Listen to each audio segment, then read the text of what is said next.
ত্রিকোণমিতি থেকে একটা ফর্মুলা বা একটা রুল যেটা আমাদের বিভিন্ন কোশ্চেন সলভ করতে খুব কাজে লাগে এবং যেটাকে আমরা সাইন রুল বলে জানি। সাইন রুল অর্থাৎ SIN সাইন রুল, যেখানে এই ফর্মুলাটা বলতে পারো বা এই একটা প্রপার্টি বা একটা রেজাল্ট বলতে পারো, যেটা হচ্ছে কি A by sine A is equal to B by sine B is equal to C by sine C হয়। অর্থাৎ কোনো একটা ত্রিভুজ আছে, কোনো একটা যে কোনো ত্রিভুজের মনে করো তিনটে কোণের নাম যদি আমি A B আর C বলি, তাহলে যদি তুমি এবং তার বিপরীত বাহুগুলোকে এবং ABC বলে নামকরণ করি, ছোট হাতের ABC, তাহলে এই প্রপার্টিটা এই নিয়মটা মেনে চলবে। অর্থাৎ A by sine A is equal to B by sine B হবে is equal to C by sine C হবে। এটা অনেক জায়গায় কাজে লাগে।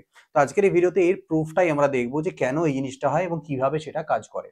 তো তার জন্য আমি এখানে তোমাদের একটা ত্রিভুজ ড্র করছি। একটা যে কোনো ত্রিভুজ আমরা নিচ্ছি, মনে করো না এটা একটা ত্রিভুজ, যেটাকে আমি নামকরণ করলাম A, এখানে নাম দিলাম B, আর এখানে আমি নাম দিলাম C।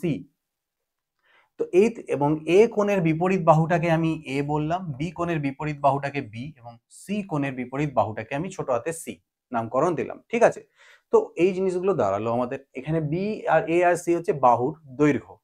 তো এবার একটা জিনিস আমরা কি করলাম, এবার আমাদের এই পয়েন্ট থেকে নিয়ে এর উপরে আমি কি করলাম, আমি এই পয়েন্ট থেকে নিয়ে এর উপরে একটা লম্ব ড্র করলাম। পয়েন্ট A থেকে BC বাহুর উপরে একটা লম্ব ড্র করলাম। মনে করো সেই বাহু নামকরণ করে দিলাম D। AD হচ্ছে BC এর উপরে লম্ব। এইবার একটা জিনিস দেখো, এখান থেকে আমি সাপোজ করে নাও এই যে গোটাটা এখান থেকে D থেকে C এইটুকুটাকে তুমি x বলি সাপোজ, তাহলে এই বাকিটুকু কি হবে বলো তো, A মাইনাস x। কারণ গোটাটা তো আমার A ছিল, তাহলে এইটুকুটা x হলে বাকিটা হচ্ছে A মাইনাস x। যাই হোক, সেটা বাদ দাও, নর্মাল। আর উচ্চতা যেটা আছে, উচ্চতাটাকে যদি আমি h বলি, এই যেটা এটা ত্রিভুজের উচ্চতা, লম্ব টেনেছি মানে উচ্চতা। তো এ পাশের যে ত্রিভুজটা তুমি দেখতে পাচ্ছ, অর্থাৎ এদিকে যে এ বি, এই যে এ বি এবং ডি ত্রিভুজ, ত্রিভুজ এ বি ডি যে তুমি দেখতে পাচ্ছ, এই ত্রিভুজটার মধ্যে আমি যদি এই কোণটা বি কোণের সাপেক্ষে সাইন নিই, কি নিই? সাইন, সাইন কোণ বি। তো সাইন মানে কি হয়? লম্ব, বাই আমাদের কি হয়? অতিভুজ হয়। তো বি কোণের সাপেক্ষে লম্ব কোণটা, কোণের থেকে দূরে যেটা আছে অর্থাৎ এইচ হচ্ছে লম্ব, বাই অতিভুজ। অতিভুজ মানে কি? এই যে কোণটা 90 ডিগ্রি ছিল তার বিপরীত বাহু অর্থাৎ এ বি বলতে পারো, যেটার মান কি আছে? সি আছে। তাহলে সাইন বি এর ভ্যালু হবে এইচ বাই সি। এখান থেকে আমি বলতে পারি ক্রস মাল্টিপ্লাই করলে বি এর এটার নিচে 1 আছে, অর্থাৎ এইচ ইজ ইকুয়াল টু হয়ে যাবে C sine B. H is equal to হবে সি সাইন বি, 1 নাম্বার। ঠিক একই রকম ভাবে যদি ও পাশ থেকে আমি যদি ওই দিক থেকে সাইন কোণ সি নিতাম, আমি যদি সাইন সি নিতাম, সি কোণের সাপেক্ষে সাইন বের করতাম, তাহলে কি হতো? এখান থেকে লম্ব কোণটা, লম্ব আমার হতো এইচ, বাই অতিভুজ, অতিভুজ হতো আমার এসি, অর্থাৎ যেটাকে বি বলতে পারি, এইচ বাই বি বলতে পারি। এখান থেকে আমি আবার একই জিনিস বলতে পারবো যে H is equal to B sine C. কি বলতে পারবো? B sine C. আমি যদি এই কাজটা না করে আমি যেরকম এদিক থেকে লম্ব টানলাম, ঠিক আছে, এদিক থেকে লম্ব টানার পরে আমি দুটো জিনিস দেখতে পেলাম যে H is equal to C sine B হলো এবং H is equal to B sine C হলো। তার মানে দুটোই হচ্ছে এইচ এর ভ্যালু। তাহলে দুটোকে আমি যদি ইকুয়াল করে দিই, তাহলে আমার কি দাঁড়াবে?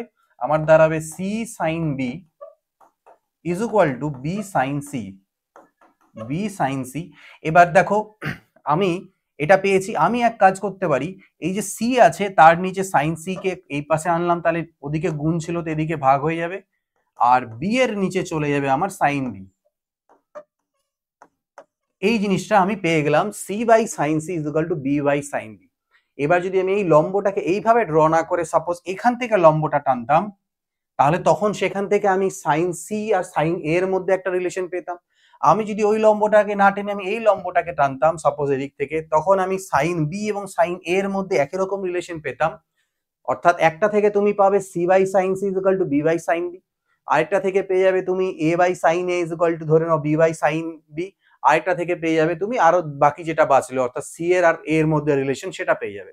তিনটাকে কম্বাইন করে আমি তখন বলে দিতে পারবো যে তিনটাকে যদি জোড়া লাগিয়ে দিই, তখন আমি এই পার্টটাকে এর সাথে অ্যাড করে দিতে পারবো যে এটা বাই সাইন এ হয়। তো এই কারণেই A by sine A is equal to B by sine B is equal to C by sine C এইটা হয় যে কোনো একটা ত্রিভুজের ক্ষেত্রে, যার বাহু মানে এবিসি হচ্ছে মনে করো কোণ এবং বাহুগুলোর নাম হচ্ছে এবিসি। এটা অনেক সময় কাজে লাগে আমাদের বিভিন্ন ক্ষেত্রে। কখন কাজে লাগতে পারে, ধরে নাও তোমাকে কোণ টোনগুলো দেওয়া আছে, বাহুর দৈর্ঘ্য দেওয়া আছে এবং আরেকটা বাহুর দৈর্ঘ্য বের করতে হবে বা আরেকটা কোণের ভ্যালু বের করতে হবে, তখন তুমি এটাকে ইউজ করে কিন্তু প্রপার্টিকে ইউজ করে অ্যান্সার বের করতে পারবে। আশা করি ব্যাপারটা বুঝতে পেরেছো যে কিভাবে এই জিনিসটা আসে।